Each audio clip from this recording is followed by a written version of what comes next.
Olá, neste vídeo vou falar sobre números racionais na sua forma decimal. Vou falar ainda sobre números irracionais e sobre números reais. E assim concluiremos esse tópico previsto no edital do Processo Seletivo IBGE 2022, função de recenseador.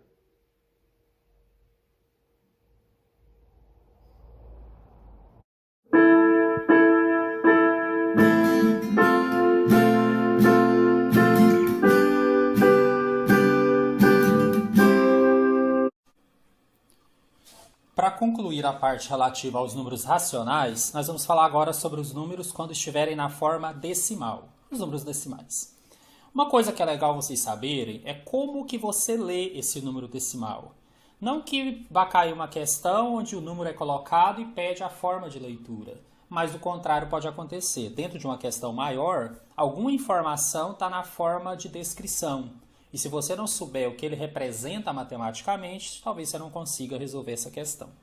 Então, só para que vocês saibam, os números decimais são aqueles que têm uma parte inteira, e aí ele é formado pela sua leitura entre milhares, dezenas, unidades, mas ele tem uma parte fracionária, né, onde os três primeiros, são os mais importantes vocês saberem, seria a primeira casa é o décimo, segunda casa o centésimo, terceira casa decimal ou milésimo. Então, na hora de ler, por exemplo, 1,2, nós leríamos como 1 inteiro e 2 décimos, porque o último algarismo está na casa dos décimos, primeira após a vírgula, né? A vírgula estaria aqui. Esse segundo número, 12,75, nós leríamos 12 inteiros e 75 centésimos, porque a última casa está na casa dos centésimos. E, finalmente, o 8,309 seria lido ou escrito como 8 inteiros, 309 milésimos, porque o último algarismo está na casa dos milésimos, terceira após a vírgula. Também é importante que vocês saibam como realizar operações envolvendo números decimais. Vamos falar um pouquinho sobre isso, então. Para adição e subtração, você vai colocar vírgula embaixo de vírgula, e aí você vai somar ou subtrair normalmente, como a gente faz com números inteiros. Só que aí tem o detalhe que nem sempre os números têm a mesma quantidade de casas decimais. Então, uma ideiazinha aí que eu vou passar para vocês, como proceder nesse caso. Então, se eu pegasse aqui, por exemplo, o 10, fosse somar com 0,453, nós nem temos uma vírgula no 10 formalmente, mas podemos entender que o 10 é o 10,000, aí depende da situação. Então, eu colocaria o 0,453 assim, vírgula sobre vírgula. E aí, para igualar aqui as casas e ficar mais fácil eu montar a operação, eu acrescento zeros. Ficaria assim. E o 2,832, também vírgula embaixo de vírgula, 832. E agora a soma ocorre normalmente, a vírgula permanece no mesmo local em que ela já estava. Então, se eu somar aqui 3 mais 2 dá 5. Aqui 5 mais 3 vai dar 8. 8 mais 4 dá 12, então eu ponho 2 e levo 1 aqui para cima. Aí vem a vírgula normalmente. Vou aumentar ela aqui. 1 mais 0 mais 0 mais 2, que vai dar 3. E aí o 1 permanece aqui, só tem ele na minha dezena. Então o resultado ficou 13,285. Na multiplicação, nós vamos multiplicá-los como se fossem inteiros, e a gente vai fazer isso manualmente. E depois a gente vai separar os resultados a partir da direita, somando a quantidade de casas decimais. Eu vou explicar isso melhor com esse exemplo. Eu quero multiplicar 5,32 com 3,8. Então, vou montar como se fosse o número inteiro. 532 multiplicado por 38. Já falei para vocês que eu uso um método bem tradicional mesmo de resolução, né? Vocês podem buscar outras alternativas se quiserem. Então, eu vou fazer assim. Vou pegar o 8 e multiplicar por cada algarismo aqui do 532. Começando sempre pela direita, 8 vezes 2, que dá 16, vai 1. 3 vezes 8 dá 24, com 1, 25, vai 2. 8 vezes 5, 40, com 2, 42. Faço a mesma coisa com 3, só que eu começo agora aqui, embaixo do 5.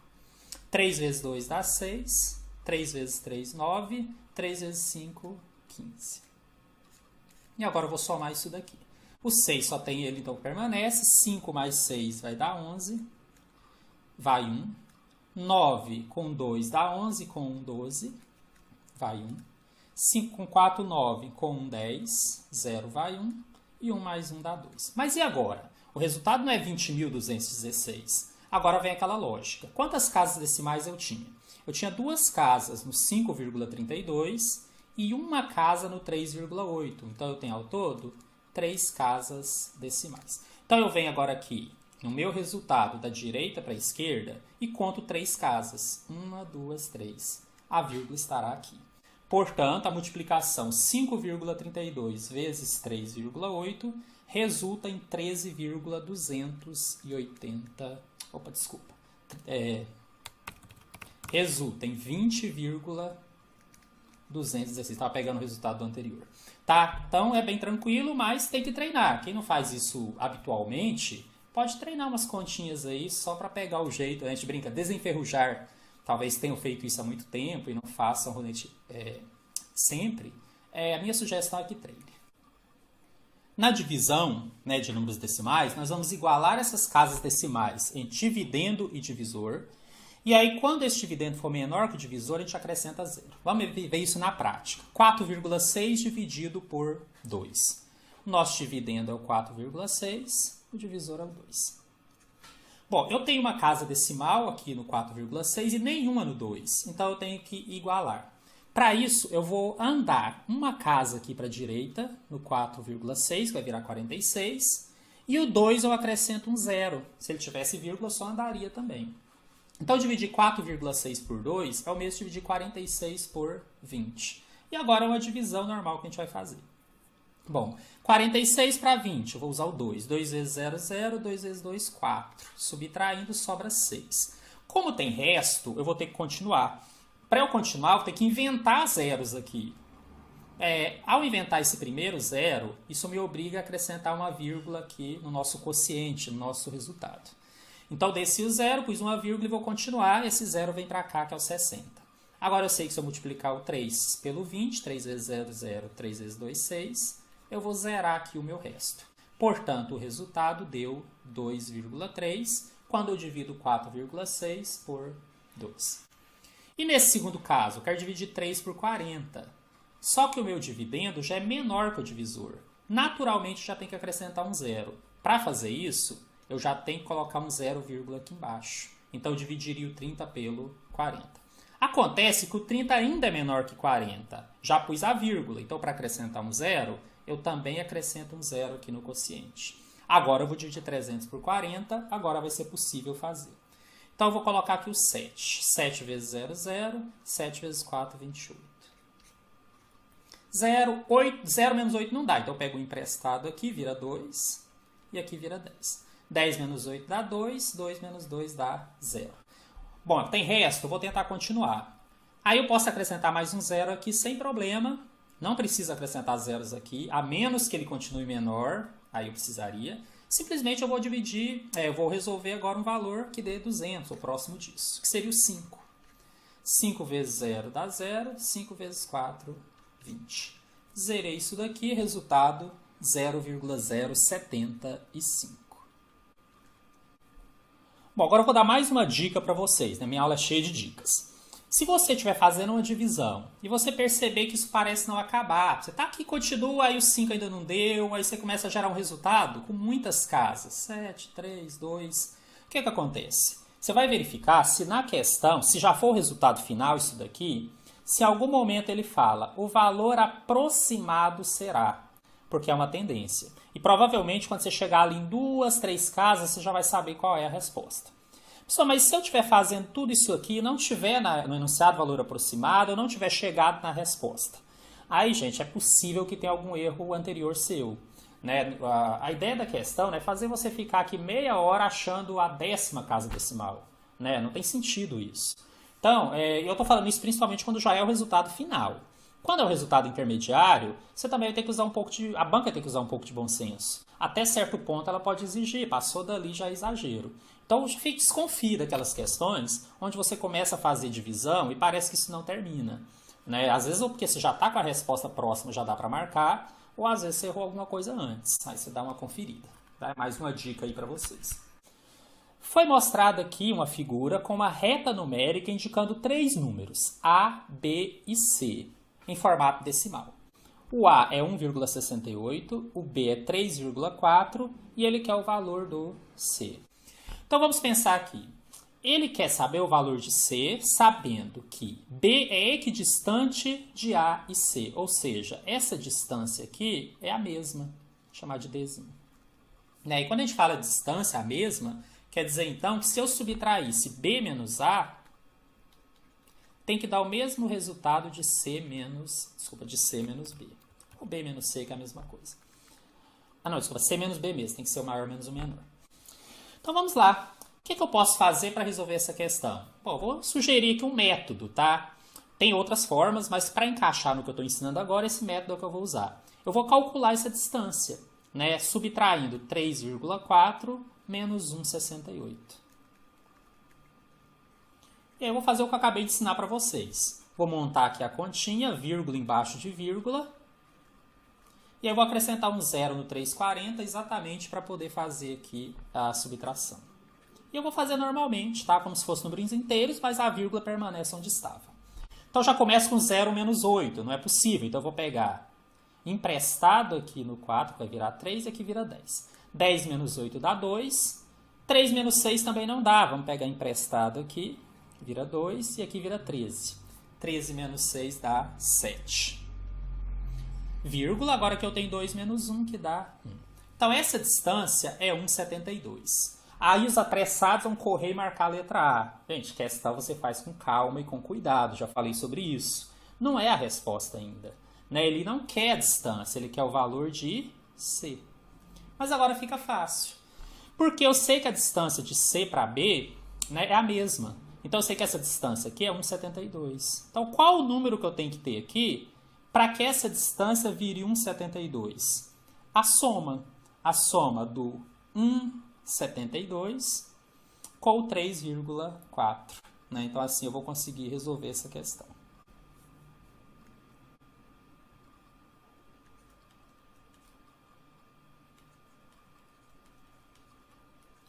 E aí nós vamos montar essa continha aqui.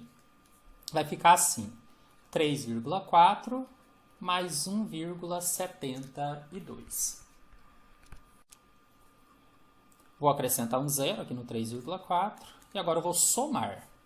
0 mais 2 dá 2, 7 mais 4 dá 11, vai 1, aí mantém a vírgula. 3 mais 1 dá 4, com mais 1, 5.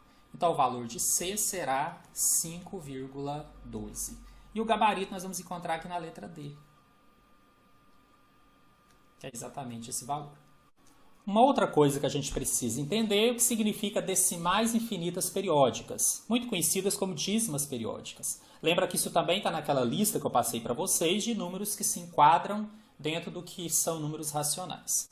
Bom, decimal infinita periódica ou dízima periódica é aquele número onde você tem algarismos que começam a se repetir nas casas decimais. Como, por exemplo, aqui, 0,3333 e assim por diante. Eu tenho uma repetição. Eu sei que os próximos algarismos também serão formados pelo 3. Há uma outra forma de escrever que vocês devem conhecer. Você pode escrever 0,3 e colocar um tracinho aqui em cima. Ele significa exatamente que é 0,3333 e assim por diante.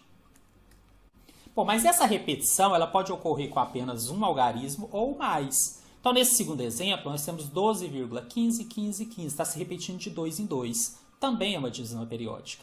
Se eu fosse escrever nessa outra notação, ficaria 12,15 o traço em cima do 15, para indicar que todo ele se repete. Se eu puser o traço só no 5, quer dizer que daqui para frente só o 5 se repetiria. Né? Então, nós temos aqui uma repetição 2 a 2, a gente vai chamar isso de período. Mas essa repetição não necessariamente tem que ocorrer na primeira casa decimal. Temos aqui um exemplo onde ela ocorre um pouco mais à frente. Olha, 4,37, 28, 28, 28. A repetição começa aqui. Então, nós temos 4,37 e aí essa repetição ocorre apenas aqui no 28. Bom, também precisamos saber como transformar um número decimal em uma fração. Isso pode ser muito útil para a gente. Então, aqui eu coloquei uma das maneiras. Se você também pesquisar, vai encontrar algumas outras. Essa aqui eu uso. Para encontrar a geratriz da fração, eu tenho que encontrar o numerador e tenho que encontrar o denominador. O numerador eu vou encontrar pegando a parte que não repete, normalmente ela existe, E ela vai ser seguida de uma parte que vai se repetir. Né? Tem até um errinho aqui, ó, tem um Tzinho aqui. Menos a que não se repete. Nossa, eu confuso, realmente. Vamos ver aqui com o número, fica mais fácil. Então, meu numerador, para esse exemplo aqui, eu quero descobrir qual fração deu origem ao 0,153333 reticências. Então, o numerador, vamos com calma e por partes. O numerador, vou pegar a parte que não repete. O que não repete aqui? O 0,15, que é o mesmo que só 15. Mas eu vou pôr o 0 só para vocês entenderem. 0,15 não se repete. Ele vai ser seguido da parte que repete, que é o 3. Então, o 3 também entra aqui, mas uma vez só. Bom? Aí eu vou subtrair a parte que não repetiu, que é o 0,15, que é simplesmente 15. Ou seja, o numerador da fração é 153 menos 15. É 138. E ficou mais fácil, né? Quando a gente joga valores, tudo fica mais tranquilo. E o denominador, tá? Eu peguei a mesma dízima periódica aqui. O denominador é o seguinte, você vai colocar um 9 para cada algarismo que se repete. Quantos algarismos se repetem aqui? Só um. Só o 3. Então é um 9 só. Seguido de um 0 para cada algarismo que não se repete. Gente, eu tenho 15. Esse 0 anterior eu não conto. Então eu tenho aqui 2 algarismos que não se repetem. Então eu vou acrescentar 2 zeros. Pronto. Esse é o denominador. E aí, para fechar, a gente vai juntar isso. O 0,15333, o numerador dele é o 138, que nós calculamos aqui em cima. E o denominador dele é o 900, que nós calculamos ali embaixo. E se eu dividir 138 por 900, o resultado vai dar 0,153333. Tá? Dá para simplificar também essa fração. Nós vamos então aqui pegar o máximo divisor comum, que é 6. Né? Falei isso anteriormente na aula, depois se tiver dúvida vocês podem voltar na explicação. E aí vai ficar 138 por 6 vai dar 23. E 900 dividido por 6 que dá 150. Então, se você depois, só por curiosidade, pegar a sua calculadora e dividir 138 por 900 ou 23 por 150, você vai conferir que deu 0,15333. Claro que isso é curiosidade para você fazer agora enquanto está em casa. No concurso, né, não dá para pensar em usar a calculadora, nem você vai conferir isso. Mas funciona e é o método que eu utilizo para chegar nessa fração geratriz. Colocar uma barra sobre o período é uma das formas de representar uma dízima periódica. Por exemplo, 0,3 com tracinho em cima é 0,3333. A expressão 0,4 com esse tracinho mais 0,16 com tracinho só no 6 é igual a. Então vamos lá. Vamos fazer por partes. O que é o 0,4 com o tracinho? É o 0,44444. Eu vou ter que encontrar a fração geratriz dela para depois achar a fração geratriz da outra e somar as frações. Então, lá, o que é o numerador dela? É formado pela parte que não se repete, que é só o 0, seguido da parte que repete, que é o 4. Esse 0 é até desnecessário, eu ponho só para mostrar que eu estou seguindo a regrinha. Menos a parte que não repete, que é 0. Esse é o numerador. E o denominador? Eu vou pegar um 9 para cada termo que repete, que é só 1, que é o 4. E um 0 para cada termo que não se repete. Eu não tenho, gente. Esse 0 eu não posso contar, não, tá? Tem que ser algarismo diferente de 0 aqui para começar. Então, não tenho. Então, não vou pôr nada. Só o 9 mesmo. O que sobrou para mim, gente? 4 sobre 9. Né? E é isso mesmo, tá? O 4 sobre 9, ele é 0,4444. Tá? A primeira já achamos. E a outra?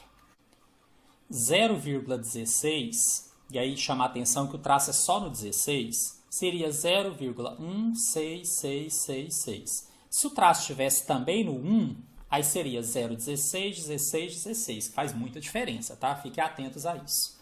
E aí nós vamos achar o numerador e o denominador. O que é o numerador dessa fração? É formado pela parte que não se repete. E eu não vou colocar esse 0 da esquerda mais para não confundir vocês, tá? Então, qual é a parte que não se repete? O 1. Seguido da parte que repete, que é 6 uma vez só. Menos a parte que não se repete, que é só 1. Esse é o numerador. O denominador é um 9 para cada algarismo que se repete, como ele repete só de 1 em 1, então é só um 9. E tanto zeros quanto forem os algarismos que não se repetem, eu só tenho 1. Então só um 0 que eu vou acrescentar aqui. Ficou então 16 menos 1, que é 15 sobre 90. Só que nós vamos também simplificar isso daqui, tá? Para ficar mais tranquilo de trabalhar. Aqui, inclusive, dá para simplificar por 15. Tá? Tanto o numerador quanto o denominador. Então, o numerador ficou 1 e o denominador 90 dividido por 15 deu 6. Significa o quê? Que essa soma que o exercício pediu é a soma de 4 sobre 9 mais 1 sobre 6. Vou tirar o mínimo múltiplo comum, que é 18. E aí vou fazer aquele cálculo, né? 18 dividido por 9, que dá 2 vezes 4, 8. E 18 dividido por 6, que dá 3 vezes 1, 3. Somo 8 mais 3, que dá 11, dividido por 18. E aqui já é a nossa resposta, né, gente? Nós temos aí 11 sobre 18, gabarito letra C. Bom, e o último tópico da nossa aula de hoje seria falar um pouco sobre números reais. Na verdade, números reais englobam tudo que nós estudamos até agora, né? Engloba os números racionais e dentro deles já estão os inteiros, né? Falei sobre isso, mas ele envolve também um outro grupo que são os irracionais, né? Que são as decimais não exatas e não periódicas. Né? Já falei um pouquinho sobre isso antes, tá? Mas o que seriam então esses números irracionais? Aquelas decimais não exatas e não periódicas, 4,1732, e não tem repetições. Né? Esse é o único caso que nós não estudamos aqui praticamente. Eles também estariam dentro do que chamamos números reais. Além, repito, daqueles que a gente já estudou dentro dos racionais. Então, só para resumir, e aí vocês vão entender melhor algo que eu comentei no nosso primeiro vídeo desse conteúdo, nós vamos dizer então que os números reais são formados pelos números racionais e pelos números irracionais. Além disso, nós vamos dizer que os racionais têm dentro deles os números inteiros e os chamados não inteiros. Daqui a pouco eu vou recapitular isso aqui com vocês, embora vocês já até saibam. E dentro dos números inteiros nós temos os naturais e, além disso, os inteiros negativos. Na primeira aula eu coloquei só outros, né? Mas agora vocês já entendem isso. Então pense aqui comigo. Números naturais, só para falar, é o 0, o 1, o 2, o 3, até o infinito. Se além disso incluirmos menos 3, menos 2, menos 1, né? E aí entrariam, claro, os naturais também, isso vem lá do menos infinito, tudo isso seriam números inteiros. Ótimo. Só que se juntarmos aos inteiros, aqueles números não inteiros, que são aqueles que podem ser colocados em forma de fração, inclusive aquelas decimais infinitas periódicas.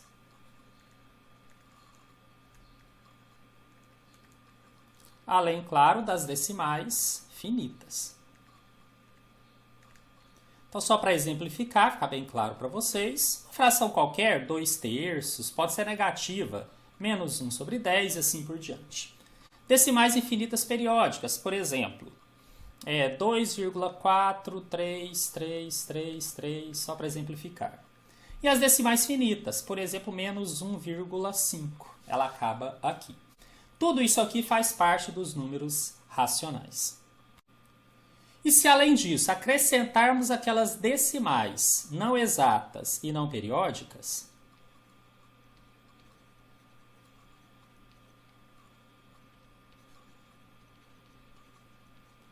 como exemplo, eu coloquei aqui acima 4,17321. Isso não termina aqui. Nós temos os irracionais. Juntando os irracionais com os racionais, chegamos finalmente aos números reais. Então me lembro que falei com vocês lá no primeiro vídeo quanto esse conjunto, né, dos números reais ele era amplo. Então ele engloba praticamente tudo isso que eu comentei aqui com vocês e que eu exemplifiquei de alguma forma. Espero que tenha ficado claro. Porque foi importante estudar tudo isso ao longo desses vídeos anteriores, para que vocês realmente tivessem um conhecimento bom para resolver questões de concurso sobre números reais. Inclusive é o que vocês terão no próximo vídeo, né? Questões resolvidas da Banca FGV de concursos anteriores. Um outro detalhe é que, às vezes, quando a gente estuda números reais, e dentro dele nós temos vários outros, inclusive os naturais, às vezes você vai encontrar materiais que trabalham conteúdos ainda mais básicos. Né? Eu vou falar aqui sobre múltiplos. Poderia, né, ter isso dentro desse material, divisores, famoso mínimo múltiplo comum, também conhecido como MMC, máximo divisor comum, até comentei sobre eles em algum momento em uma aula, quando a gente foi falar sobre frações, né, simplificação, ou para resolver soma e subtração de fração de denominadores diferentes. Mas, na verdade, é um conteúdo que é bem básico mesmo, que eu não englobei aqui formalmente, mas que é importante que vocês conheçam. Então, se você também tem dificuldade nisso, vou convidá-los a verificar dentro do meu canal, dentro de matemática básica. Né? Vocês vão ver que nesse conteúdo básico, tudo isso está sendo falado. Dependendo da data que você assistir esse vídeo, talvez você ainda não encontre tudo isso lá. Né? Eu estou colocando isso aos poucos, conciliando aqui com esses vídeos para o processo seletivo do IBGE. Mas dependendo da data que você estiver assistindo o vídeo, talvez você até já tenha esse conteúdo lá disponível. A minha intenção é que tudo esteja lá em breve. Então é apenas uma sugestão, caso você queira se aprofundar um pouquinho nesses assuntos que, como eu disse, são considerados relativos à matemática básica. Com isso, fechamos a parte teórica do item 1. E aí vocês já estão prontos para fazerem questões de concurso. No próximo vídeo vocês vão ter essas questões comentadas. Um grande abraço.